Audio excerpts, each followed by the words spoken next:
दोस्तों, हमने 1857 की क्रांति में राजस्थान में जो सैनिक छावनियां हैं, नासिराबाद, नीमच और एरनपुरा सैनिक छावनियों के बारे में पढ़ लिया। आवा के विद्रोह के बारे में हमने पढ़ा था और कोटा में जो विद्रोह हुआ था उसके बारे में पढ़ लिया। आज हम पढ़ेंगे कि 1857 की क्रांति में जो टोपे थे उनका राजस्थान में क्या योगदान था। राजस्थान में वो 2 बार आए और उन्होंने एक बार बांसवाड़ा को जीता, एक बार झालावाड़ को जीता। उनके बारे में हम पढ़ेंगे। और उसके बाद प्रमुख जो शासन थे उन्होंने किन शासकों ने अंग्रेजों का सहयोग किया राजस्थान के, और कौन सी रियासत के जो शासक थे उन्होंने क्रांतिकारियों का सहयोग किया, उनके बारे में भी अब हम पढ़ेंगे। तो हम सबसे पहले देखते हैं तात्या टोपे। और तात्या टोपे है वो शिवाजी के बाद में ऐसे मराठा थे या अंतिम मराठा थे जो छापामार युद्ध प्रणाली से शासन करते थे और ये गुरिल्ला पद या छापामार युद्ध प्रणाली में महारत हासिल थी इनको। तो अब हम तात्या टोपे के बारे में पढ़ेंगे। तात्या टोपे है, इनका जन्म ये था, ये अहमदनगर महाराष्ट्र के पास में इनका जन्म हुआ था। बचपन का नाम था तात्या का रामचंद्र पांडुरंग। और उसके बाद में हम देखते हैं तात्या टोपे के पिता का नाम था पांडुरंग भट्ट, जबकि माता का नाम था रुक्मा देवी।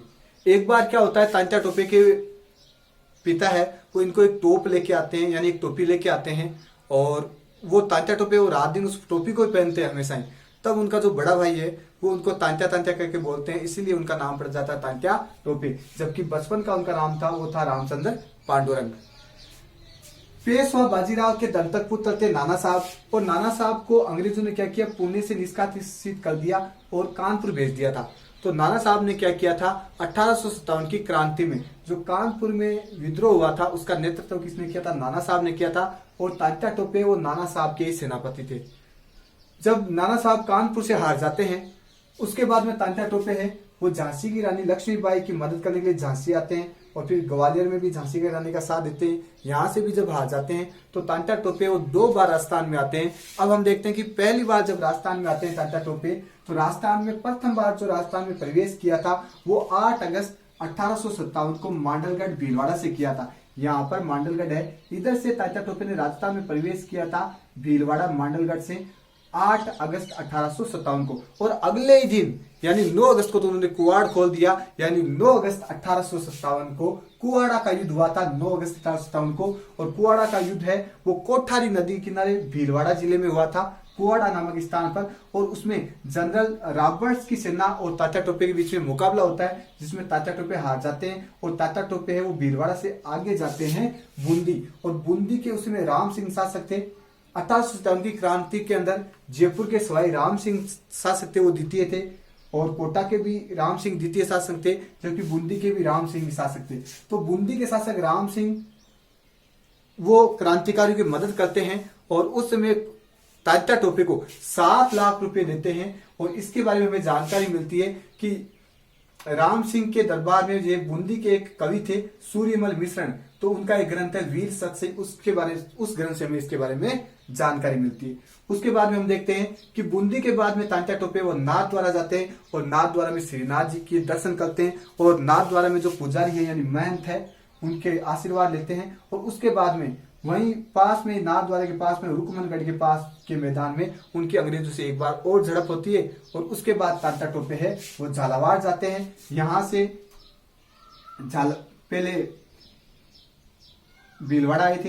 भीलवाड़ा में कहा जाता है कि तात्या टोपे को एक एक रोटी के लिए उस जमाने में 1-1 रुपया देना पड़ा था। और कुआड़ा का युद्ध किया, कुआड़ा के युद्ध के बाद भीलवाड़ा के बाद बूंदी जाते हैं। बूंदी के बाद तात्या टोपे है वो नाथद्वारा जाते हैं, और नाथद्वारा के बाद में तात्या टोपे वो यहाँ पर आ जाते हैं झालावाड़।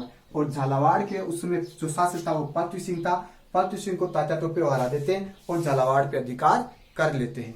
उसके बाद में तुलूम का युद्ध होता है। तुलूम का युद्ध है वो तात्या टोपे और ब्रिगेडियर पार्क के बीच में होता है, जिसमें तात्या टोपे हार जाते हैं, और तात्या टोपे है फिर कोटा और आगे उदयपुर होते राजस्थान से बाहर चले जाते हैं।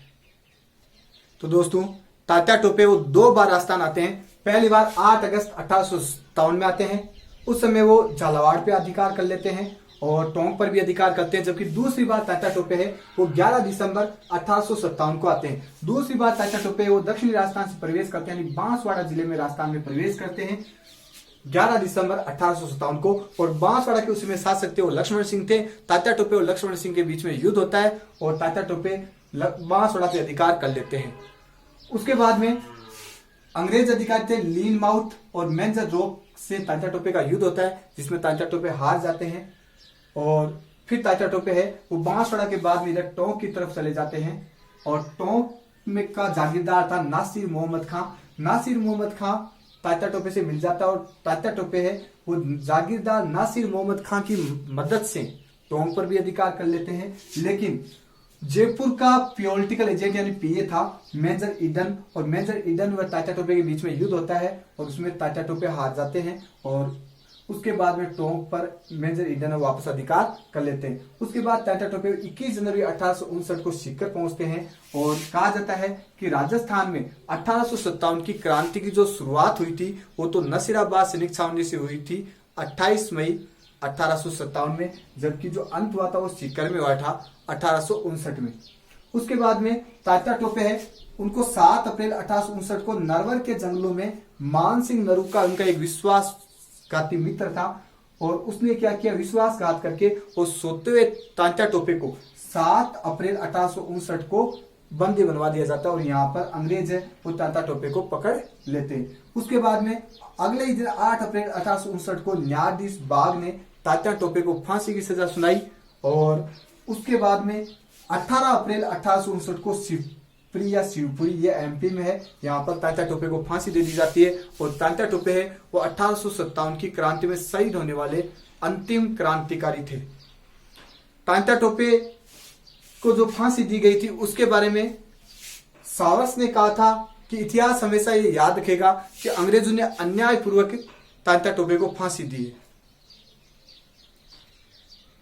अब हम देखते हैं दोस्तों कि 1857 की क्रांति में राजस्थान की कौन सी रियासत थी जिसके शासक ने क्रांतिकारियों की मदद की थी, तो वो रियासत थी बूंदी। और बूंदी के जो शासक थे वो थे राम सिंह जी थे और राम सिंह ने क्रांतिकारियों को 7 लाख रुपए दिए थे। राम सिंह के जो दरबारी कवि थे वो थे सूर्यमल मिश्रण, वो भी बड़े देशभक्त थे और राम सिंह क्रांतिकारियों की मदद करना चाहते थे। उसके बाद में हम देखते हैं कौन कौन से शासक थे जिन्होंने अंग्रेजों की मदद की थी। तो सबसे ये प्रश्न बार बार आता है कि 1857 की क्रांति में राजस्थान की किस रियासत के शासक ने सर्वप्रथम अंग्रेजों की मदद की, तो वो थे उदयपुर के शासक या मेवाड़ के शासक, वो थे महाराणा स्वरूप सिंह। तो महाराणा स्वरूप सिंह ने क्या किया था, सर्वप्रथम अंग्रेजों की मदद की थी और जो चित्तौड़गढ़ के डोंगला गांव में 40 अंग्रेज अधिकारियों को क्रांतिकारियों बंदी बना लिया था, उनको वहां से छुड़वाकर पिछोला झील के अंदर जग मंदिर में शरण दी थी। तो सर्वप्रथम मदद किसने की थी, तो उदयपुर के महाराणा स्वरूप सिंह ने अंग्रेजों की सर्वप्रथम मदद की थी। अब हम देखते हैं कि सर्वाधिक मदद किसने की थी, तो जयपुर के जो शासक है, जयपुर के शासक सवाई राम सिंह सेकंड, जयपुर के शासक सवाई राम सिंह सेकंड है, उन्होंने 1857 की क्रांति में सर्वाधिक मदद की थी और जयपुर की जो जनता है उन्होंने भी इस समय अंग्रेजों की मदद की थी। तो जयपुर के शासक सवाई राम सिंह ने अंग्रेजों की सर्वाधिक मदद की, इसलिए अंग्रेजों ने क्या किया, एक उपाधि दी थी 1857 की क्रांति के बाद में, वो दी थी सितार ए हिंद। तो सीधा सा प्रश्न आता है कि सितार ए हिंद की उपाधि किसे दी गई अंग्रेजों के द्वारा 1857 की क्रांति में, तो वो जयपुर के शासक सवाई राम सिंह द्वितीय को दी गई थी अंग्रेजों की मदद करने के कारण। और दूसरा, इनको कोटपुतली जो परगना है ये भी उपहार में दिया गया था अंग्रेजों के द्वारा। तो 2 चीजें दी गई सवाई राम सिंह सेकंड को, एक तो सितार ए हिंद की उपाधि दी गई और कोटपुतली परगना इनको उपहार में दिया गया था अंग्रेजों के द्वारा। अब हम देखते हैं कि करौली के शासक, करौली के जो शासक थे 1857 की क्रांति, वो थे मदनपाल सिंह। और मदनपाल सिंह के नाम से हमें जानकारी मिलती है मदद करते थे, लेकिन उन्होंने मदद किसकी की थी, एक तो की थी कोटा के शासक महाराणा राम सिंह द्वितीय की और उसके बाद में अंग्रेजों की भी उन्होंने मदद की थी। तो इस कारण से अंग्रेजों ने क्या किया, एक तो तोपों की सलामी बढ़ा दी थी और 17 तोपों की सलामी दी थी।